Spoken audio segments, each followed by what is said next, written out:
Hey, so thanks so much for the question. I can definitely understand where your confusion comes from here, but I think I can help um, get you to understand why the answer for this question is actually C. Um, I think it's pretty clear initially that you can rule out D and B, but I think one that probably seems pretty good on the surface is A. Um, but the reason that C works here, and if you it it relies on the assumption actually that this firm that we're looking at, and I don't know if there's any other context to this question, but that the firm has some kind of reliance on roads because it's very specific, like an increase in infrastructure spending on roads, right? So I'm gathering that the assumption is that the firm requires roads for whatever service they deliver. Um, they're going to need like delivery. They've got people consuming fuel. They would have people stuck in traffic. So we can assume that this firm requires that actual like traffic infrastructure. If that's the case, right, then increased spending on infrastructure by a state government will create what we can call a positive externality.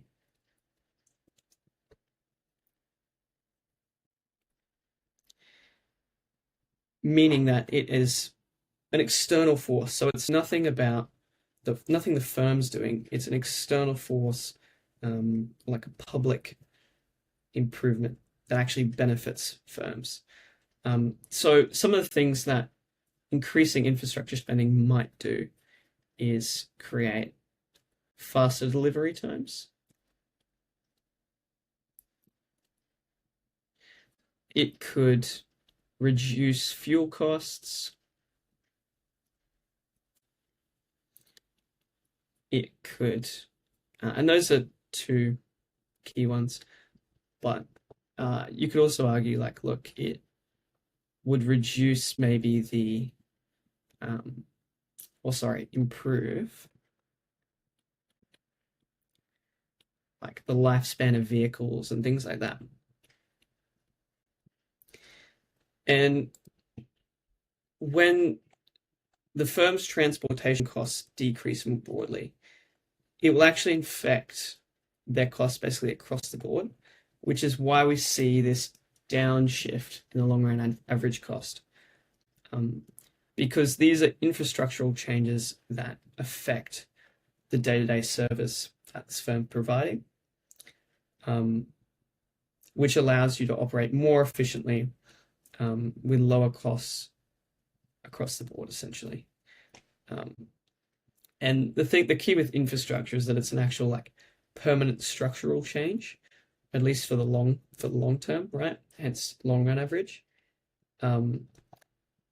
And that's why, yeah, you'll kind of get this continual decrease in average cost from the state government investment in road infrastructure. That's kind of a confusing question, but I hope that helps a little bit with understanding why that answer was C there.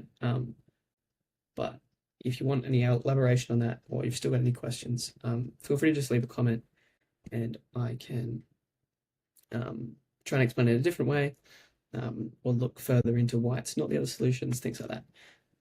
So thanks very much for that question. Hope that was helpful. And yeah, if you found it enjoyable, we'd really like it if you could support the channel a little bit. That would mean a lot to us. But yeah, keen to hear some more questions from you. Thanks so much.